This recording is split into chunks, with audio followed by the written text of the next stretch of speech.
को रात भर नींद नहीं आई। नीम के पेड़ तले अपनी बांस की खाट पर पड़ा बार बार तारों की ओर देखता था। गाय के लिए एक नाद गाड़नी है, बैलों से अलग उसकी नाद रहे तो अच्छा है। अभी तो रात को बाहर ही रहेगी, लेकिन चौमासे में उसके लिए कोई दूसरी जगह ठीक करनी होगी। बाहर लोग नज़र लगा देते हैं। कभी कभी तो ऐसा टोना टोटका कर देते हैं कि गाय का दूध ही सूख जाता है। थन में हाथ नहीं लगाने देती, लात मारती है, नहीं बाहर बांधने ठीक नहीं। और बाहर नाद भी कौन गाड़ने देगा। कारिंदा साहब नज़र के लिए मुंह फुलाएंगे। छोटी छोटी बात के लिए राय साहब के पास फरियाद ले जाना भी उचित नहीं। और करिंदे के सामने मेरी सुनता कौन है। उनसे कुछ कहूँ तो करिंदा दुश्मन हो जाए। जल में रहकर मगर से बैर करना लड़कपन है। भीतर ही बांधूंगा। आंगन है तो छोटा सा, लेकिन एक मड़ैया डाल देने से काम चल जाएगा। अभी पहला ही बयान है। 5 सेर से कम क्या दूध देगी। सेर भर तो गोबर ही को चाहिए। रुपया दूध देकर कैसी ललचाती रहती है। अब पिए जितना चाहे। कभी कभी 2-4 सेर मालिकों को दे आया करूँगा। कारिंदा साहब की पूजा भी करनी ही होगी और भोला के रुपये भी दे देना चाहिए। सगाई के ढकोसले में उसे क्यों डालूं। जो आदमी अपने ऊपर इतना विश्वास करे, उससे दगा करना नीचता है। 80 रुपये की गाय मेरे विश्वास पर दे दी नहीं। यहाँ तो कोई 1 पैसे को नहीं पतियाता। सन में क्या कुछ न मिलेगा। अगर 25 रुपये भी दे दूँ तो भोला को ढाढ़स हो जाए। धनिया से नाहक बता दिया। चुपके से गाय लेकर बांध देता तो चकरा जाती। लगती पूछने किसकी गाय है, कहाँ से लाए हो, खूब दिख करके तब बताता। लेकिन जब पेट में बात पचे भी कभी 2-4 पैसे ऊपर से आ जाते हैं, उनको भी तो नहीं छिपा पाता। और यह अच्छा भी है, उसे घर की चिंता रहती है। अगर उसे मालूम हो जाए कि इनके पास भी पैसे रहते हैं तो फिर नखरे बघारने लगे। गोबर जरा आलसी है। नहीं, मैं गऊ की ऐसी सेवा करता कि जैसी चाहिए। आलसी वालसी कुछ नहीं है। इस उम्र में कौन आलसी नहीं होता। मैं भी दादा के सामने मटर गश्ती ही किया करता था।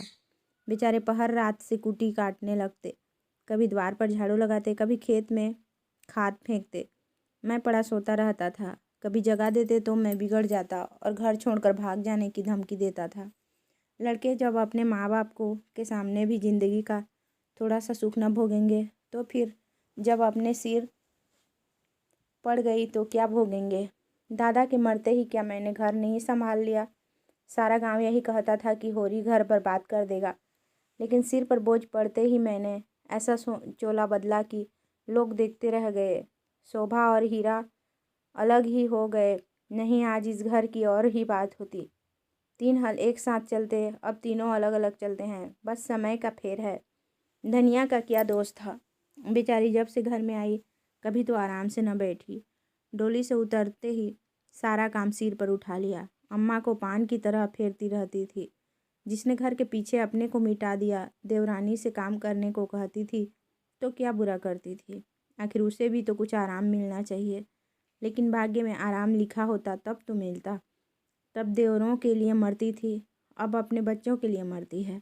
वह इतनी सीधी गमखोर निर्छल न होती तो आज शोभा और हीरा जो मूँछों पर ताव देते फिरते हैं कहीं भीख मांगते होते। आदमी कितना स्वार्थी हो जाता है। जिसके लिए लड़ो वही जान का दुश्मन हो जाता है। होरी ने फिर पूर्व की ओर देखा। शायद भी इंसार हो रहा है। गोबर काहे को जगने लगा। नहीं, कह के तो यही सोया था कि अंधेरे ही चला जाऊंगा।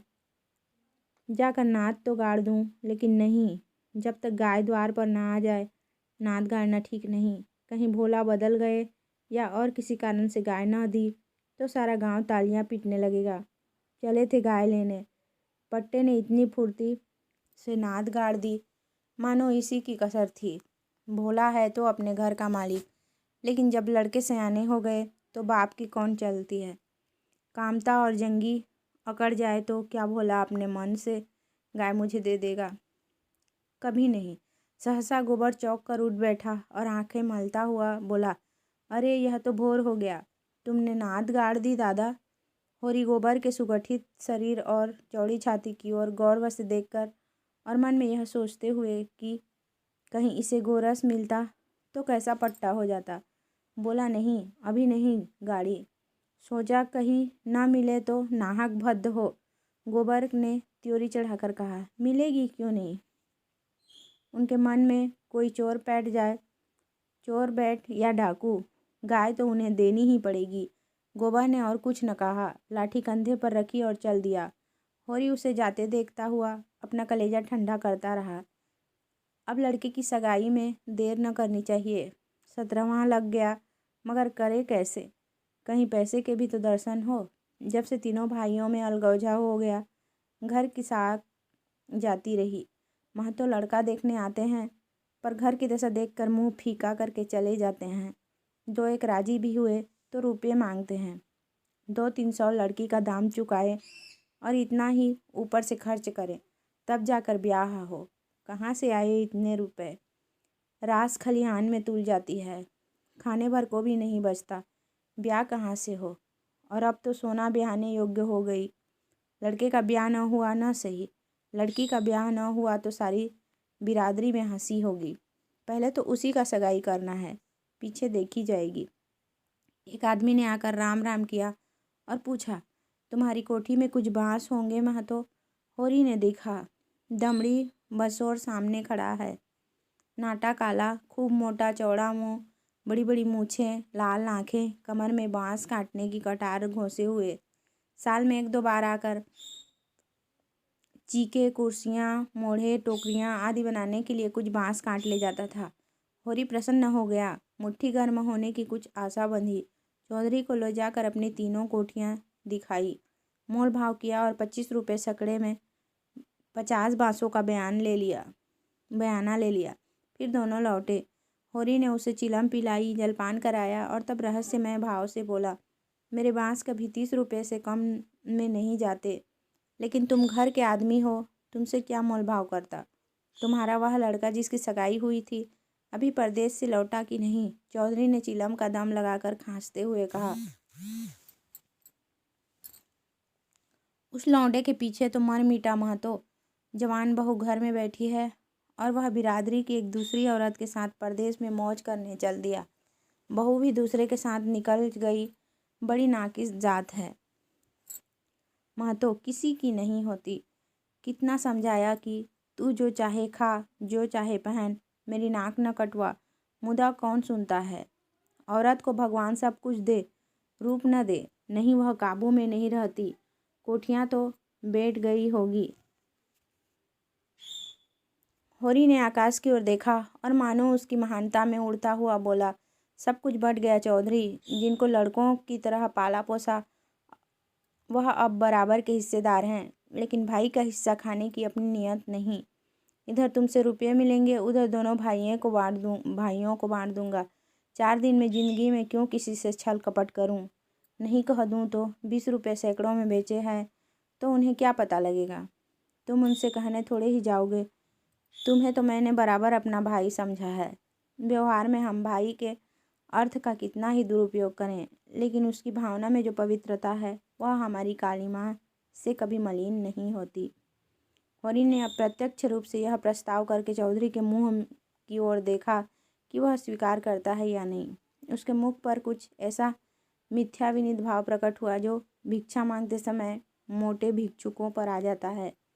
चौधरी ने होरी का आसन पाकर चाबुक जमाया, हमारा तुम्हारा पुराना भाईचारा है महतो, ऐसी बात है भला।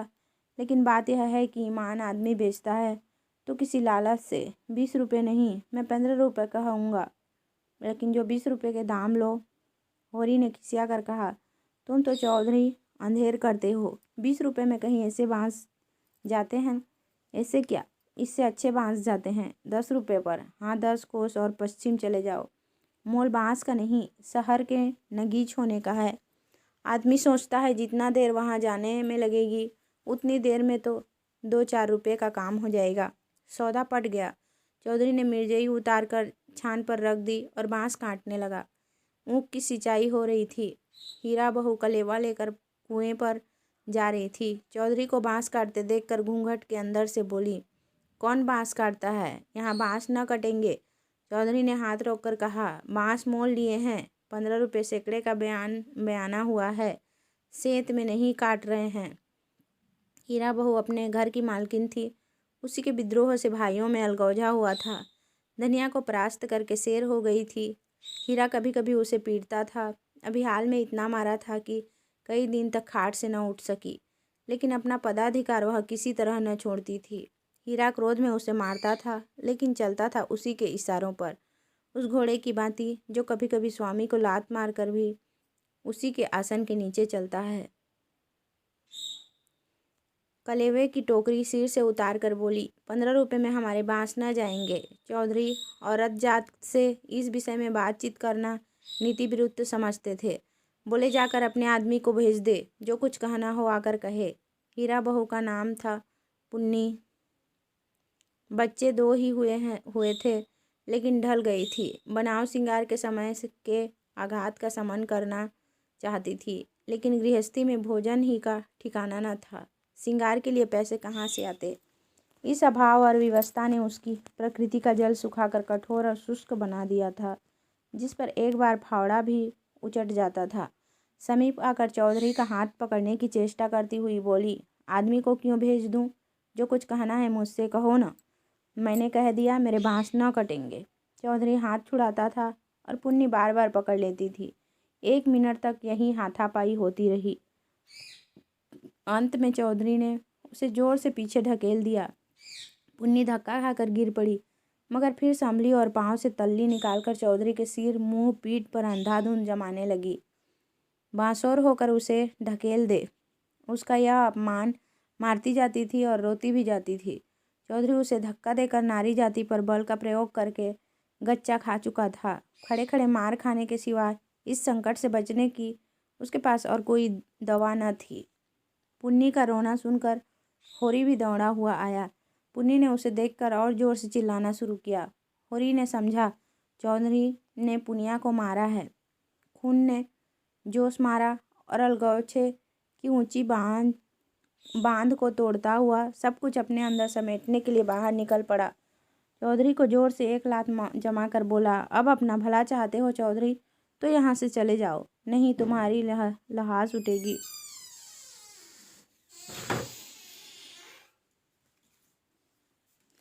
तुमने अपने को समझा क्या है? तुम्हारी इतनी मजाल कि मेरी बहू पर हाथ उठाओ। चौधरी कस्में खा खा कर अपनी सफाई देने लगा। तलियों की चोट में उसकी अपराधी आत्मा मौन थी। यह लात उसे निरपराध मिली और उसके फूले हुए गाल आंसुओं से भीग गए। उसने तो बहू को छुआ भी नहीं। क्या वह इतना गंवार है कि महतों के घर की औरतों पर हाथ उठाएगा? होरी ने अविश्वास करके कहा, आंखों में धूल मत झोंको चौधरी, तुमने कुछ कहा नहीं तो बहू झूठ मूठ रोती है। रुपये की गर्मी है तो वह निकाल दी जाएगी। अलग है तो क्या हुआ? है तो एक खून, कोई तिरछी आंख से देखे तो आंख निकाल लूं। पुन्नी चंडी बनी हुई थी। गला फाड़ कर बोली, तूने मुझे धक्का देकर गिरा नहीं दिया? खा जा अपने बेटे की कसम। हीरा को भी खबर मिली कि चौधरी और पुनिया में लड़ाई हो रही है। चौधरी ने पुनिया को धक्का दिया। पुनिया ने उसे तल्लियों से पीटा।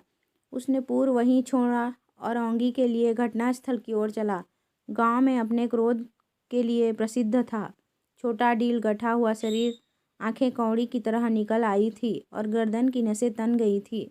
मगर उसे चौधरी पर क्रोध न था, क्रोध था पुनिया पर। वह क्यों चौधरी से लड़ी? क्यों उसकी इज्जत मिट्टी में मिला दी? बंसोर से लड़ने झगड़ने का उसे क्या प्रयोजन था? उसे जाकर हीरा से सारा समाचार कह देना चाहिए था। हीरा जैसा उचित समझता करता। वह उससे लड़ने क्यों लगी? उसका बस होता तो वह पुनिया को पर्दे में रखता। पुनिया किसी बड़े से मुंह खोलकर बातें करे, यह उसे असह्य था। वह खुद जितना उदंड था, पुनिया को उतना ही शांत रखना चाहता था। जब भैया ने 15 रुपये में सौदा कर लिया तो यह बीच में कूदने वाली कौन?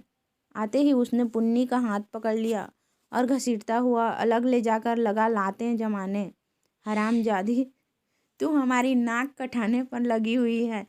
तू छोटे छोटे आदमियों से लड़ती फिरती है। किसकी पगड़ी नीची होती है बता? एक लात और जमाकर हम तो वहाँ कलेऊ की बाट देख रहे हैं। तू यहाँ लड़ाई ठाने बैठी है। इतनी बेशर्मी, आँख का पानी ऐसा गिर गया, खोद कर गाड़ दूंगा। पुन्नी हाय हाय करती जाती थी और कोसती जाती थी। तेरी मिट्टी उठे, तुझे हैजा हो जाए, तुझे मरी आए, देवी मैया तुझे लील जाए, तुझे इन्फ्लूएंजा हो जाए, भगवान करे तू कोढ़ी हो जाए, हाथ पांव कट गिरे। और गालियाँ तो हीरा खड़ा खड़ा सुनता रहा, लेकिन यह पिछली गाली उसे लग गई।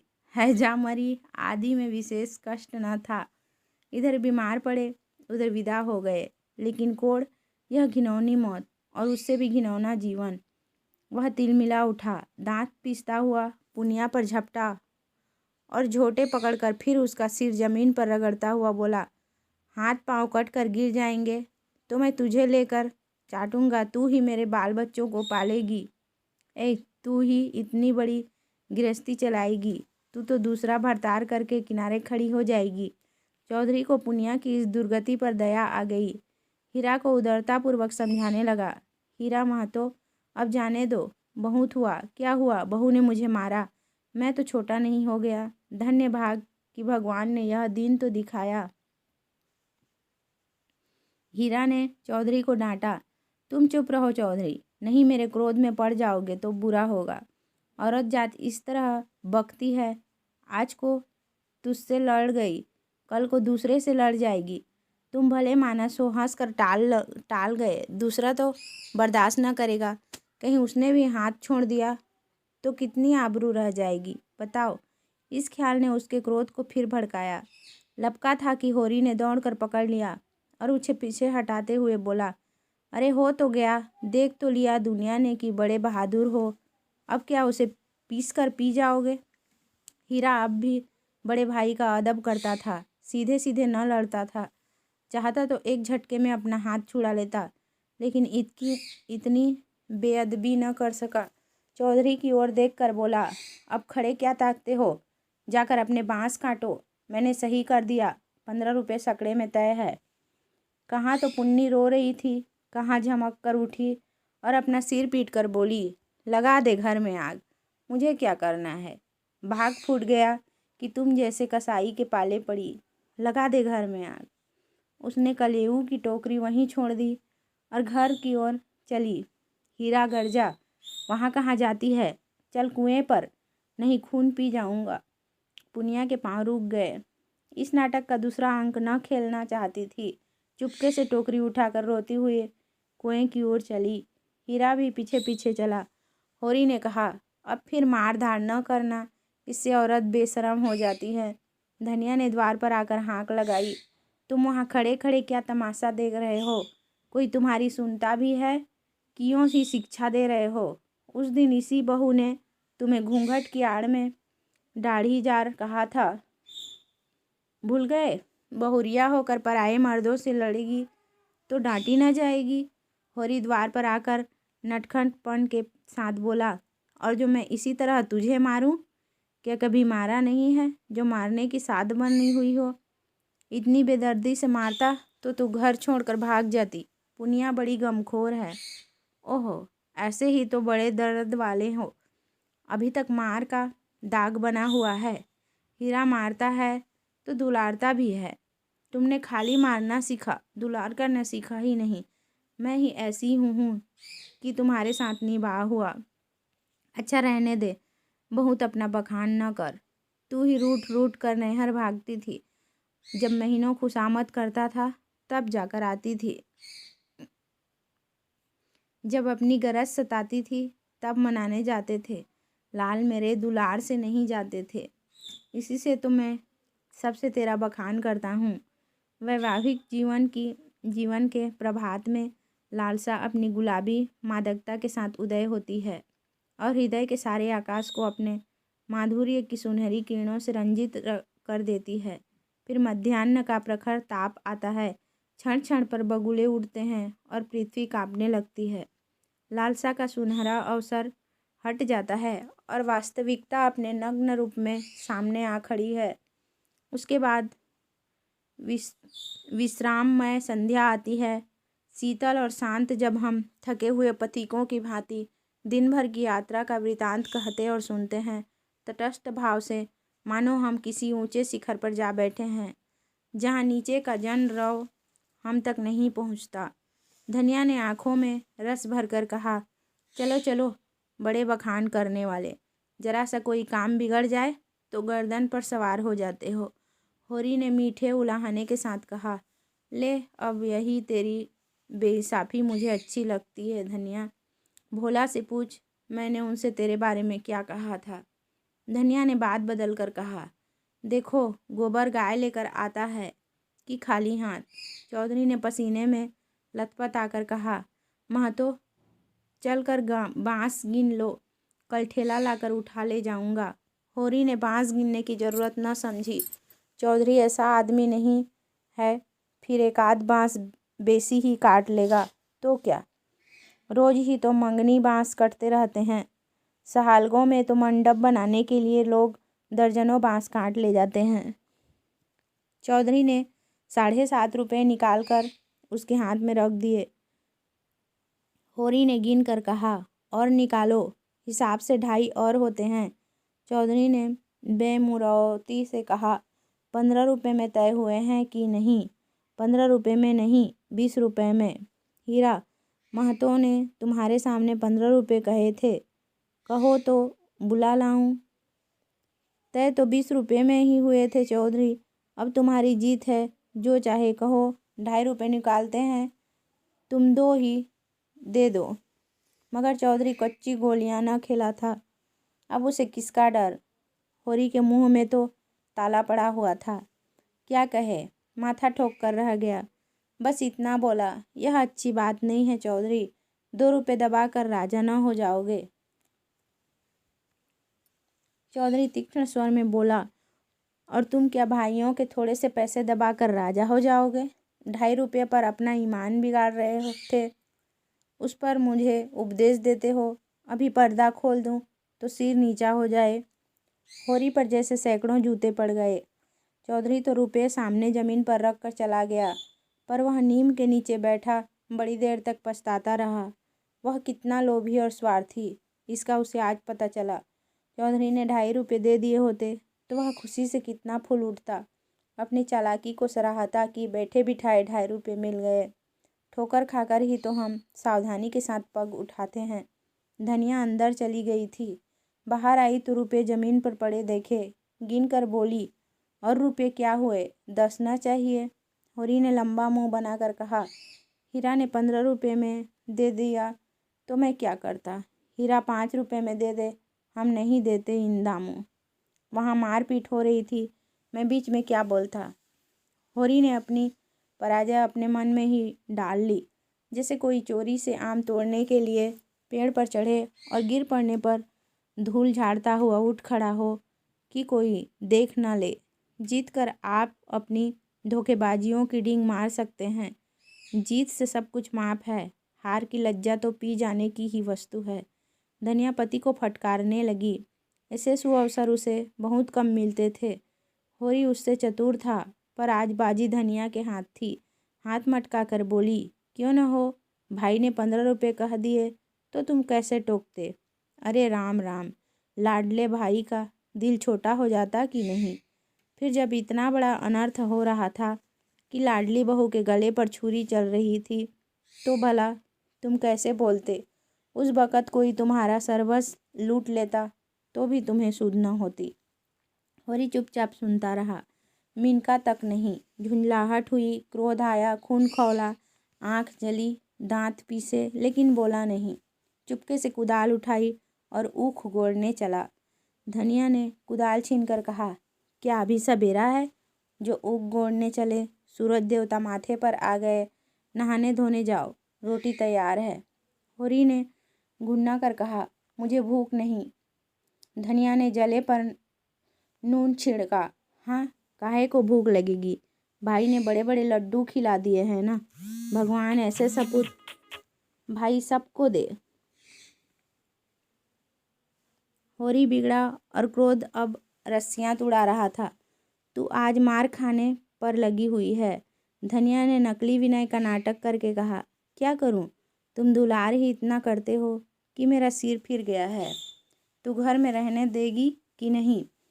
घर तुम्हारा, मालिक तुम, मैं भला कौन होती हूँ तुम्हें घर से निकालने वाली?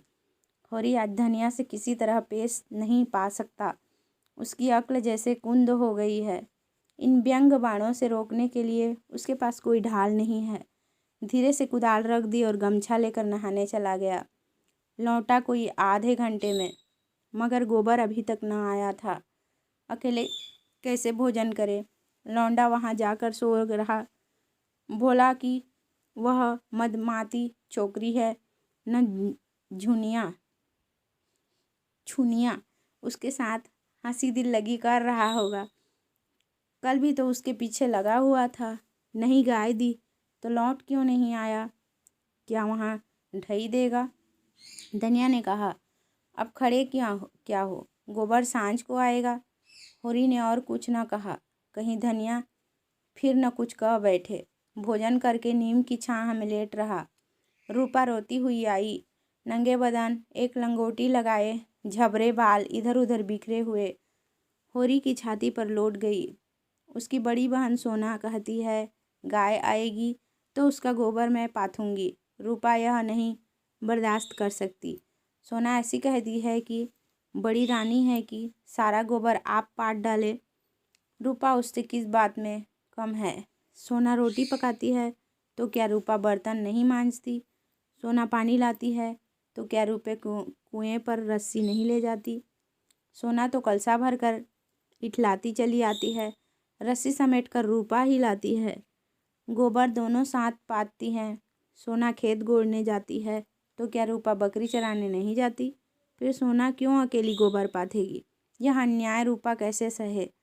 होरी ने उसके भोलेपन पर मुग्ध होकर कहा, नहीं, गाय का गोबर तू पाथना। सोना गाय के पास जाए तो भगा देना। रूपा ने पिता के गले में हाथ डालकर कहा, दूध भी मैं ही दूहूंगी। हाँ हाँ, तू न दूहेगी तो और कौन दूहेगा? वह मेरी गाय होगी। हाँ, 16 आने तेरी। रूपा प्रसन्न होकर अपनी विजय का शुभ समाचार पराजिता सोना को सुनाने चली गई। गाय मेरी होगी, उसका दूध मैं दूहूंगी, उसका गोबर मैं पाथूंगी, तुझे कुछ ना मिलेगा। मैं किशोरी देह के गठन में होती और बुद्धि से बालिका थी। कुछ बातों में इतनी चतुर कि ग्रेजुएट युवतियां को पढ़ाए, कुछ बातें में इतनी अल्हड़ कि शिशुओं से भी पीछे। लंबा, रूखा किंतु प्रसन्न मुख, ठोड़ी नीचे की खिंची हुई, आंखों में एक प्रकार की तृप्ति, न केसों में तेल, न आंखों में काजल, न देह पर कोई आभूषण, जैसे गृहस्थी के भार ने यौवन को दबाकर बौना कर दिया हो। सिर को एक झटका देकर बोली, जा तू गोबर पात। जब तू दूध दोह कर रखोगी तो मैं पी जाऊंगी। मैं दूध की हांडी ताले में बंद करके रखूंगी। मैं ताला तोड़कर दूध निकाल लाऊंगी। यह कहती हुई बाग की तरफ चल दी। आम गदरा गए थे। हवा के झोंकों से एकाध जमीन पर गिर पड़ते थे। लू के मारे चुचके पीले लेकिन बाल वृंद उन्हें टपके समझकर बाग को घेरे रहते थे। रूपा भी बहन के पीछे होली। जो काम सोना करे वह रूपा जरूर करेगी। सोना के विवाह की बातचीत हो रही थी। रूपा के विवाह की कोई चर्चा नहीं करता, इसलिए वह स्वयं अपने विवाह के लिए आग्रह करती थी। उनका दूल्हा कैसा होगा, क्या क्या लाएगा, उसे कैसे रखेगा, उसे क्या खिलाएगा, क्या पहनाएगा, इसका वह बड़ा विशद वर्णन करती, जिसे सुनकर कदाचित कोई बालक उससे विवाह करने पर राजी न होता। सांझ हो रही थी। होरी ऐसा आलसाया कि वो गोड़ने न जा सका। बैलों को नांद में लगाया। सानी खरीदी और एक चिलम भरकर पीने लगा। इस फसल में सब कुछ खलिहान में तौल देने पर भी अभी उस पर कोई 300 कर्ज था, जिस पर कोई 200 सूद के बढ़ते जाते थे। मंगरू शाह से आज 5 साल हुए बैल के लिए 60 रुपये लिए थे। उसमें 60 दे चुका था, पर वह 60 रुपये ज्यों के त्यों बने हुए थे। दाता दिन पंडित से 30 रुपये लेकर आलू बोए थे। आलू तो चोर खोद गए और उस 30 के इन 30 वर्षों में 100 हो गए थे। दुलारी विधवा सहुआइन थी, जो गांव में नून तेल तंबाकू की दुकान रखते हुए थी। बंटवारे के समय उसने 40 रुपये लेकर भाइयों को देना पड़ा था। उसके भी लगभग 100 रुपये हो गए थे, क्योंकि आने रुपये का ब्याज था। लगान के भी अभी 25 रुपये बाकी पड़े हुए थे और दशहरे के दिन शगुन के रुपयों का भी कोई प्रबंध करना था। बासों के रुपये बड़े अच्छे समय पर मिले थे। शगुन की समस्या हल हो जाएगी, लेकिन कौन जाने यहाँ तो एक धेला भी हाथ में न आ जाए तो गांव में शोर मच जाता है और लेनदार चारों तरफ से नोचने लगते हैं। ये 5 रुपये तो वह शगुन में देगा, चाहे कुछ हो जाए। मगर अभी जिंदगी के 2 बड़े बड़े काम सिर पर सवार थे, गोबर और सोना का विवाह। बहुत हाथ बांधने पर भी 300 से कम खर्च न होंगे। ये 300 किसके घर से आएंगे? कितना चाहता है कि किसी से 1 पैसा कर्ज न लें। जिसका आता है उसका पाई पाई चुका दे, लेकिन हर तरह का कष्ट उठाने पर भी गला नहीं छूटता। इसी तरह सूद बढ़ता जाएगा और एक दिन उसका घर द्वार सब नीलाम हो जाएगा। उसके बाल बच्चे निराश्रय होकर भीख मांगते फिरेंगे। होरी जब काम धंधे से छुट्टी पाकर चिलम पीने लगता था तो यह चिंता एक काली दीवार की भांति चारों ओर से घेर लेती थी, जिसमें से निकलने की उसे कोई गली न सूझती थी। अगर संतोष था तो यही कि यह विपत्ति अकेले उसी के सिर न थी। प्रायः सभी किसानों का यही हाल था। अधिकांश की दशा तो इससे भी बदतर थी।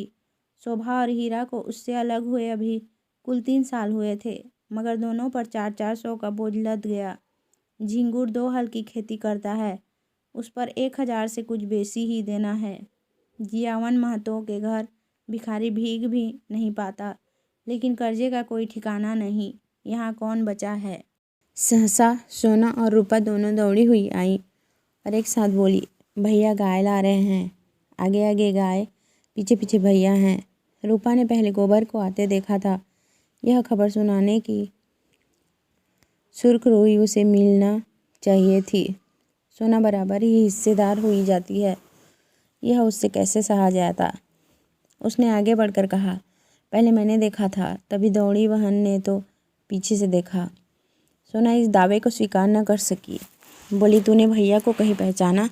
तू तो कहती थी कोई गाय भागी आ रही है। मैंने ही कहा भैया है। दोनों फिर बाग की तरफ दौड़ी गाय का स्वागत करने के लिए। धनिया और होरी दोनों गाय बांधने का प्रबंध करने लगे। होरी बोला, चलो जल्दी से नांद गाड़ दें। धनिया के मुख पर जवानी चमक उठी थी। नहीं, पहले थाली में थोड़ा सा आटा और गुड़ घोल कर रख दें। बेचारी धूप में चली होगी, प्यासी होगी। तुम जाकर नाद गाड़ो, मैं घोलती हूँ। कहीं एक घंटी पड़ी थी, उसे ढूंढ ले, उसके गले में बांधेंगे। सोना कहाँ गई?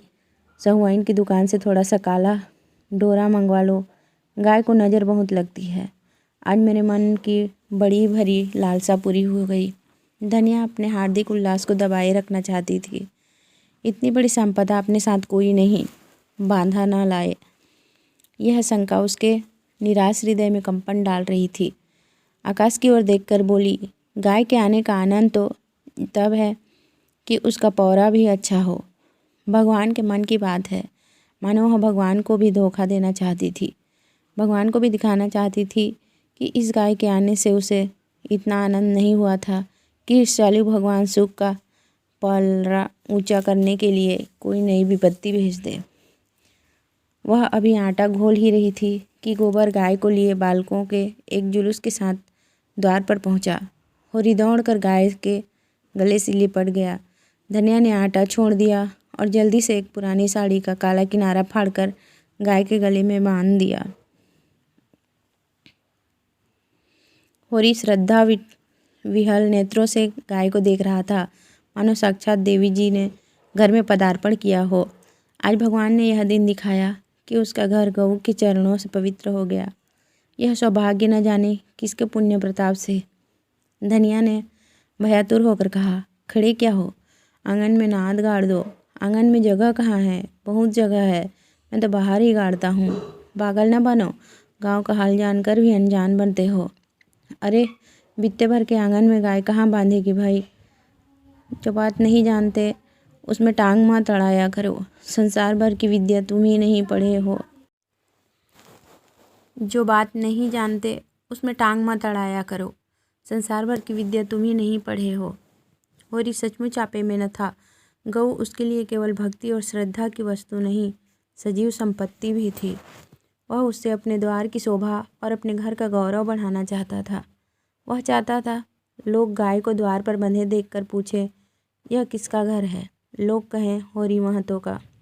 तभी लड़की वाले भी उसकी विभूति से प्रभावित होंगे। आंगन में बंधी तो कौन देखेगा? धनिया इसके विपरीत सशंक थी। वह गाय को 7 पर्दों के अंदर छिपा कर रखना चाहती थी। अगर गाय 8 पहर कोठरी में रह सकती तो शायद वह उसे बाहर न निकलने देती। यूँ हर बात में होरी की जीत होती थी। वह अपने पक्ष पर अड़ जाता था और धनिया को दबना पड़ता था। लेकिन आज धनिया के सामने होरी की एक न चली। धनिया लड़ने पर तैयार हो गई। गोबर, सोना और रूपा, सारा घर होरी के पक्ष में था, पर धनिया ने अकेले सबको परास्त कर दिया। आज उसमें एक विचित्र आत्मविश्वास और होरी में एक विचित्र विनय का उदय हो गया था। मगर तमाशा कैसे रुक सकता था? गाय डोली में बैठकर तो आई न थी। कैसे संभव था कि गांव में इतनी बड़ी बात हो जाए और तमाशा न लगे? जिसने सुना सब काम छोड़कर देखने दौड़ा। यह मामूली देसी गऊ नहीं है। भोला के घर से 80 रुपये में आई है। और ये 80 रुपये क्या देगा? 50-60 रुपये में लाए होंगे। गांव के इतिहास में 50-60 रुपये की गाय का आना भी अभूतपूर्व बात थी। बैल तो 50 रुपये के भी आए, 100 के भी आए, लेकिन गाय के लिए इतनी बड़ी रकम किसान क्या खा के खर्च करेगा? यह तो ग्वालों ही का कलेजा है कि अंजुलियों रुपये गिनाते हैं। गाय क्या है? साक्षात देवी का रूप है। दर्शकों आलोचकों का तांता लगा हुआ था और होरी दौड़ दौड़ कर सबका सत्कार कर रहा था। इतना विनम्र, इतना प्रसन्नचित वह कभी न था। 70 साल के बूढ़े पंडित दाता दिन लठिया टेकते हुए आए और पोपले मुंह से बोले, कहाँ हो होरी, तनिक हम भी तुम्हारी गाय देख लें। सुना बड़ी सुंदर है। होरी ने दौड़कर पाला गन किया और मन में अभिमानमय उल्लास का आनंद उठाता हुआ बड़े सम्मान से पंडित जी को आंगन में ले गया। महाराज ने गऊ को अपनी पुरानी अनुभवी आंखों से देखा। सींगें देखी, थन देखा, पुट्ठा देखा और घनी सफ़ेदी भौहों के नीचे छिपी हुई आंखों में जवानी की उमंग भरकर बोले, कोई दोष नहीं है बेटा, बाल भौरी सब ठीक। भगवान चाहेंगे तो तुम्हारे भाग खुल जाएंगे। ऐसे अच्छे लक्षण हैं कि वह सब रातीब न कम होने पाए। एक एक बाछा 100-100 का होगा। होरी ने आनंद के सागर में डुबकियां खाते हुए कहा, सब आपका आशीर्वाद है दादा। दाता दिन ने सुरती की पीक थूकते हुए कहा, मेरे आशीर्वाद नहीं है बेटा, भगवान की दया है। यह सब प्रभु की दया है। रुपये नगद दिए। होरी ने बेपर की उड़ाई। अपने महाजन के सामने भी अपनी समृद्धि प्रदर्शन का ऐसा अवसर पाकर वह कैसे छोड़े? टके की नई टोपी सिर पर रखकर जब हम अकड़ने लगते हैं, जरा देर के लिए किसी सवारी पर बैठकर जब हम आकाश में उड़ने लगते हैं, तो इतनी बड़ी विभूति पाकर क्यों न उसका दिमाग आसमान पर चढ़े। बोला, भोला ऐसा भला मानस नहीं है। महाराज नगद गिनाए पूरे चौकस। अपने महाजन के सामने यह डींग मारकर होरी ने नादानी तो की थी, पर दाता दिन के मुख पर असंतोष का कोई चिन्ह न दिखाई दिया। इस कथन में कितना सत्य है, यह उनकी उन बुझी आंखों से छिपा न रहा सका, जिनमें ज्योति की जगह अनुभव छिपा बैठा था। प्रसन्न होकर बोले, कोई हरज नहीं बेटा, कोई हरज नहीं, भगवान सब कल्याण करेंगे। 5 सेर दूध है, इसमें बच्चे के लिए छोड़कर। धनिया ने तुरंत टोका, अरे नहीं महाराज, इतना दूध कहाँ, बुढ़िया तो हो गई है, फिर यहाँ रातीब कहाँ धरा है। दाता दिन ने मर्म भरी आंखों से देखकर उसकी सत्कर्ता को स्वीकार किया, मानो कह रही हो, गृहिणी का यही धर्म है, सीटना मर्दों का काम है, उन्हें सीटने दो। फिर रहस्य भरे स्वर में बोले, बाहर न बांधना, इतना कहे देते हैं। धनिया ने पति की ओर विजय आंखों से देखा, मानो कह रही हो, लो अब तो मानोगे।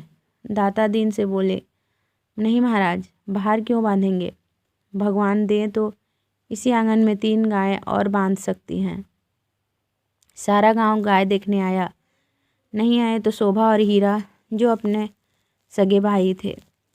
होरी के हृदय में भाइयों के लिए अब भी कोमल स्थान था। वह दोनों आकर देख लेते और प्रसन्न हो जाते तो उसकी मनोकामना पूरी हो जाती। सांझ हो गई, दोनों पूर लेकर लौट गए आए। इसी द्वार से निकले पर पूछा कुछ नहीं। होरी ने डरते डरते धनिया से कहा, न शोभा आया न हीरा, सुना न होगा। धनिया बोली, तो यहाँ कौन उन्हें बुलाने जाता है? तू बात को समझती नहीं, लड़ने के लिए तैयार रहती है। भगवान ने जब यह दिन दिखाया है तो हमें सिर झुकाकर चलना चाहिए। आदमी को अपने संगों के मुंह से अपनी भलाई बुराई सुनने की जितनी लालसा होती है, बाहर वालों के मुंह से नहीं। फिर अपने भाई लाख बुरे हों तो अपने भाई अपने ही हैं। अपने हिस्से बखरे के लिए सभी लड़ते हैं, पर इससे खून थोड़े ही बढ़ जाता है। दोनों को बुलाकर दिखा देना चाहिए। नहीं कहेंगे गाय लाए, हमसे कहा तक नहीं। धनिया ने नाक सिकोड़कर कहा, मैंने तुमसे 100 बार 1000 बार कह दिया, मेरे मुंह पर भाइयों का बखान न किया करो। उनका नाम सुनकर मेरी देह में आग लग जाती है। सारे गांव ने सुना, क्या उन्होंने ना सुना होगा? कुछ इतनी दूर भी तो नहीं रहते, सारा गांव देखने आया। उन्हीं के पाँव में मेहंदी लगी हुई थी, मगर आए कैसे? जलन हो रही होगी कि इसके घर गाय आ गई, छाती फटी जाती होगी। दिया बत्ती का समय आ गया था। धनिया ने जाकर देखा तो बोतल में मिट्टी का तेल न था। बोतल उठाकर तेल लाने चली गई। पैसे होते तो रूपा को भेजती, उधार लाना था। कुछ मुँह देखी कहेगी, कुछ लल्लो चप्पो करेंगे तभी तो तेल उधार मिलेगा। होरी ने रूपा को बुलाकर प्यार से गोद में बैठाया और कहा, जाकर देख, हीरा काका आ गए, तभी तो तेल उधार मिलेगा। होरी ने रूपा को बुलाकर प्यार से गोद में बैठाया और कहा, जरा जाकर देख, हीरा काका आ गए कि नहीं। शोभा काका को भी देखती आना, कहना दादा ने तुम्हें बुलाया है। ना आए हाथ पकड़कर खींच लाना। रूपा ठुनक कर बोली, छोटी काकी मुझे डांटती है, काकी के पास क्या करने जाएगी? फिर शोभा बहू तो तुझे प्यार करती है। शोभा काका मुझे चिढ़ाते हैं, कहते हैं मैं न कहूँगी। क्या कहते हैं बता?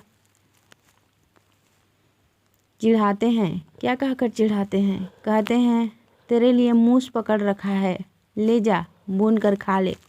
होरी के अंतस्थल में गुदगुदी हुई। तू कहती नहीं, पहले तुम खा लो तो मैं खाऊंगी। अम्मा मना करती है, कहती हैं उन लोगों के घर ना जाया करो। तू अम्मा की बेटी है कि दादा की? रूपा ने उसके गले में हाथ डालकर कहा, अम्मा की, और हंसने लगी। तो फिर मेरी गोदी से उतर जा। आज मैं तुझे अपनी थाली में न खिलाऊंगा। घर में एक ही फूल की थाली थी, होरी उसी थाली में खाता था। थाली में खाने का गौरव पाने के लिए रूपा होरी के साथ खाती थी। इस गौरव का परित्याग कैसे करे?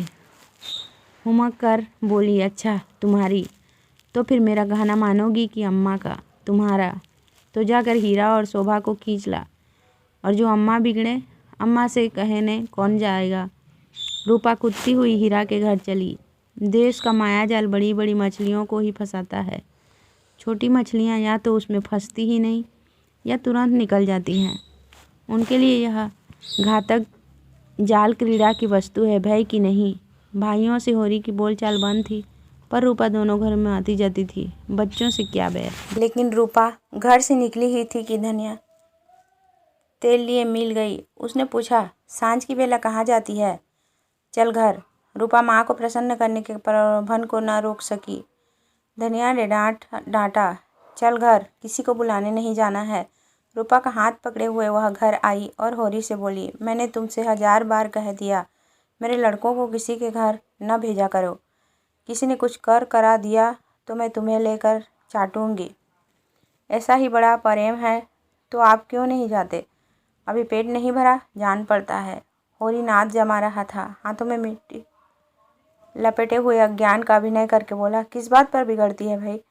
यह तो अच्छा नहीं लगता कि अंधे कुकर की तरह हवा को भूखा करे। धनिया को कुप्पी में तेल डालना था, इस समय झगड़ा न बढ़ाना चाहती थी। रूपा भी लड़कों में जा मिली। पहर रात से ज़्यादा जा चुकी थी, नाद गड़ चुकी थी, सानी और खली डाल दी गई थी। गाय मन मारे उदास बैठी थी, जैसे कोई वधू ससुराल आई हो। नाद में मुंह तक न डालती थी। होरी और गोबर खाकर आधी आधी रोटियां उसके लिए लाए, पर उसने सूंघा तक नहीं। मगर यह कोई नई बात न थी। जानवरों को भी बहुधा घर छूट जाने का दुख होता है। होरी बाहर खाट पर बैठकर चीलम पीने लगा तो फिर भाइयों की याद आई। नहीं, आज इस शुभ अवसर पर वह भाइयों की उपेक्षा नहीं कर सकता। उसका हृदय वह विभूति पाकर विशाल हो गया था। भाइयों से अलग हो गया है तो क्या हुआ, उनका दुश्मन तो नहीं है। यही गाय 3 साल पहले आई होती तो सभी का उस पर बराबर अधिकार होता। और कल को यही गाय दूध देने लगेगी तो क्या वह भाइयों के घर दूध न भेजेगा या दही न भेजेगा? ऐसा तो उसका धर्म नहीं है। भाई उसका बुरा चेते, वह क्यों उसका बुरा चेते? अपनी अपनी करनी तो अपने अपने साथ है। उसने नारियल खाट के पाए से लगाकर रख दिया और हीरा के घर की ओर चला। शोभा का घर भी उधर ही था। दोनों अपने अपने द्वार पर लेटे हुए थे। काफ़ी अंधेरा था। होरी पर उनमें से किसी की निगाह नहीं पड़ी। दोनों में कुछ बातें हो रही थी। होरी ठिठक गया और उनकी बातें सुनने लगा। ऐसा आदमी कहाँ है जो अपनी चर्चा सुनकर टाल जाए? हीरा ने कहा, जब तक एक में थे एक बकरी भी नहीं ली, अब पछाई गाय ली जाती है। भाई का हक मारकर किसी को फलते फूलते नहीं देखा। शोभा बोला, यह तुम अन्याय कर रहे हो हीरा। भैया ने एक एक पैसे का हिसाब दे दिया था। यह मैं कभी न मानूंगा कि उन्होंने पहले की कमाई छिपा रखी थी। तुम मानो चाहे न मानो, है यह पहले की कमाई। किसी पर झूठा इल्ज़ाम न लगाना चाहिए। अच्छा, तो यह रुपये कहाँ से आ गए? कहाँ से? खून बरस पड़ा। उतना ही खेत तो हमारे पास भी है, उतनी ही उपज हमारी भी है। फिर क्यों हमारे पास कफन को कौड़ी नहीं है और उनके घर नई गाय आती है? उधार लाए होंगे। भोला उधार देने वाला आदमी नहीं है। कुछ भी हो, गाय है बड़ी सुंदर। गोबर लिए जाता था तो मैंने रास्ते में देखा। बेईमानी का धन जैसे आता है वैसे ही जाता है। भगवान चाहेंगे तो बहुत दिन गाय घर में न रहेगी। होरी से और न सुना गया। वह बीती बातों को विसार कर अपने हृदय में स्नेह और सौहार्द भरे भाइयों के पास आया था। इस आघात ने जैसे उसके हृदय में छेद कर दिया और वह रस भाव उसमें किसी तरह नहीं टिक रहा था। लते और चितड़े ठूंसकर अब वह प्रवाह को नहीं रोक सकता। जी में एक उबाल आया कि उसी क्षण इस आक्षेप का जवाब दे, लेकिन बात बढ़ जाने के भय से चुप रहा। अगर उसकी नीयत साफ है तो कोई कुछ नहीं कर सकता।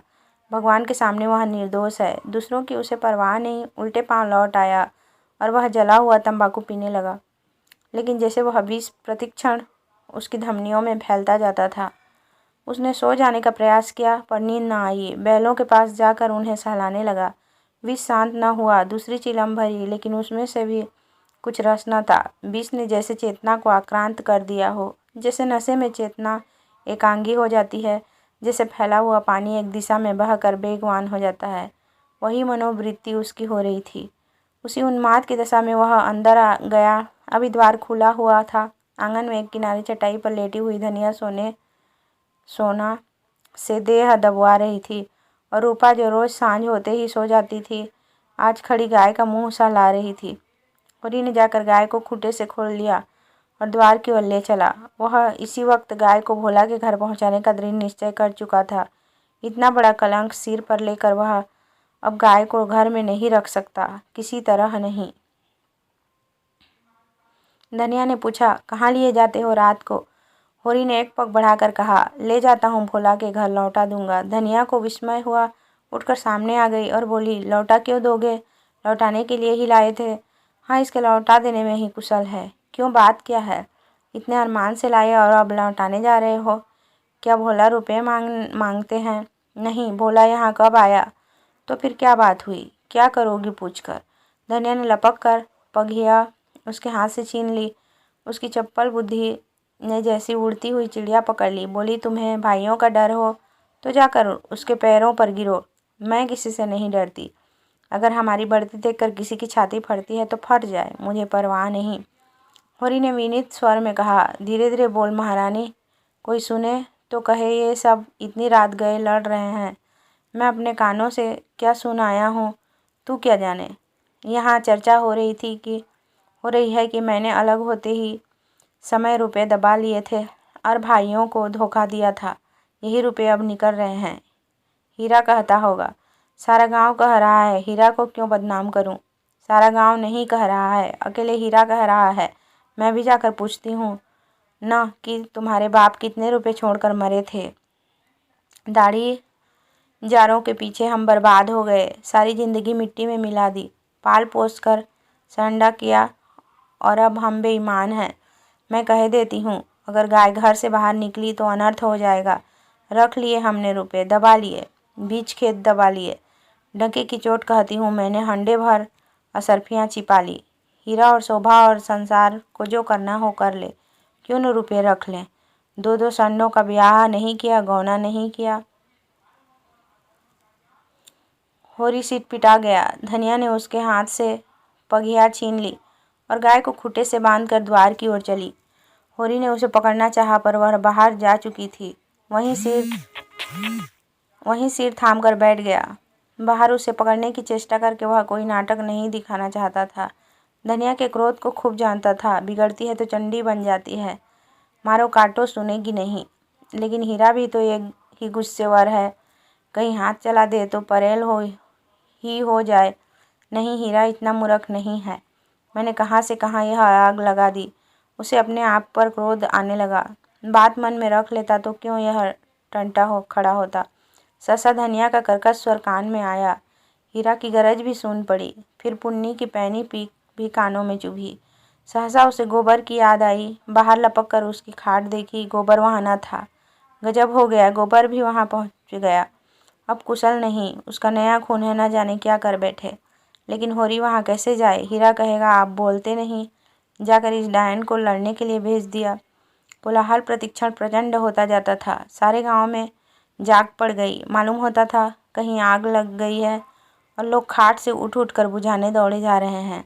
इतनी देर तक तो वह जब्त किए बैठा रहा, फिर न रह गया। धनिया पर क्रोध आया। वह क्यों चढ़कर लड़ने गई। अपने घर में आदमी न जाने किसको क्या कहता है। जब तक कोई मुंह पर बात न कहे, यही समझना चाहिए कि उसने कुछ नहीं कहा।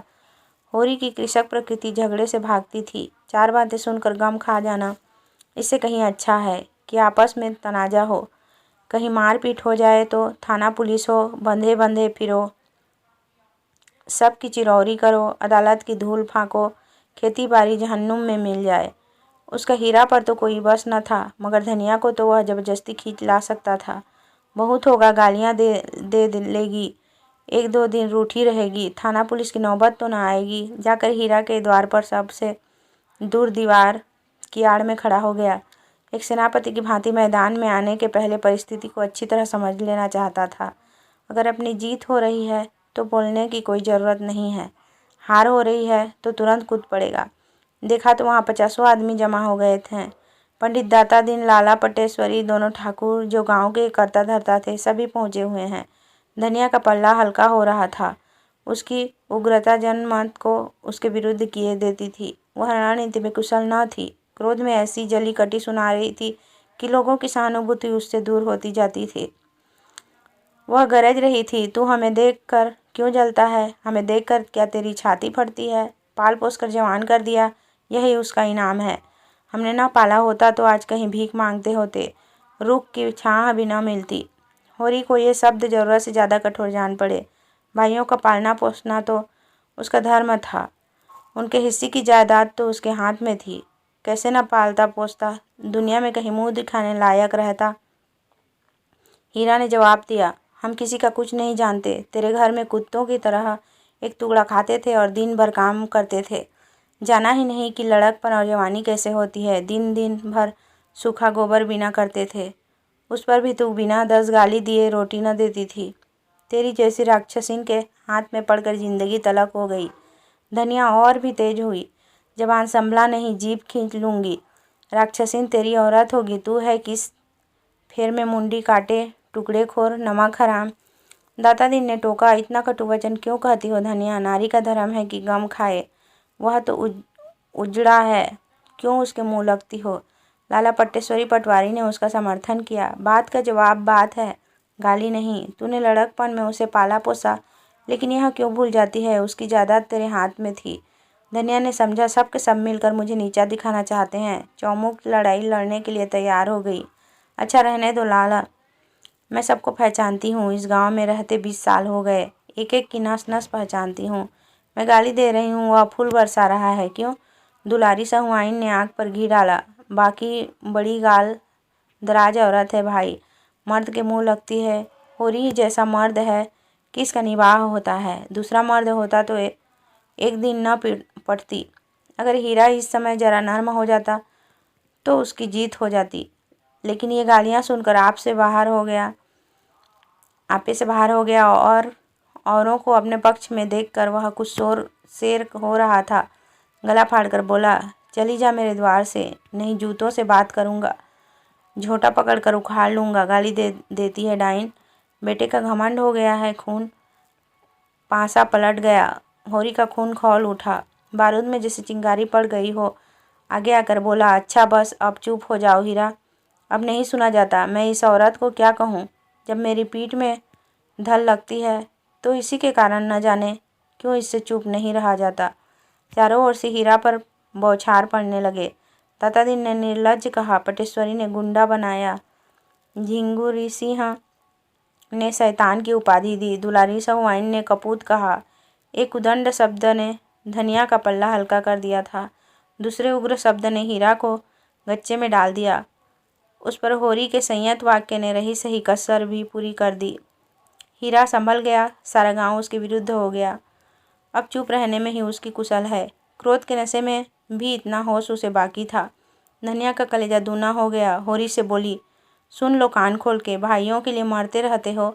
ये भाई हैं, ऐसे भाई का मुंह न देखें। यह मुझे जूते से मारेगा, खिला पिला। होरी ने डांटा, फिर क्यों बक बक करने लगी तू? घर क्यों नहीं जाती? धनिया जमीन पर बैठ गई और आर्त स्वर में बोली, अब तो इसके जूते खा के जाऊंगी। जरा इसकी मर्दुमी देख लूँ।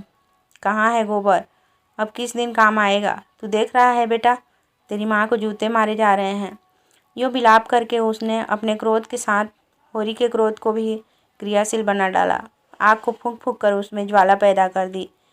हीरा पराजित सा पीछे हट गया। पुन्नी उसका हाथ पकड़कर घर की ओर खींच रही थी। सहसा धनिया ने सिंहनी की भांति झपट कर हीरा को इतने जोर से धक्का दिया कि वह धम से गिर पड़ा और बोली, कहाँ जाता है? जूते मार, मार जूते, देखूं तेरी मर्दूमी। होरी ने दौड़कर उसका हाथ पकड़ लिया और घसीटता हुआ घर ले चला।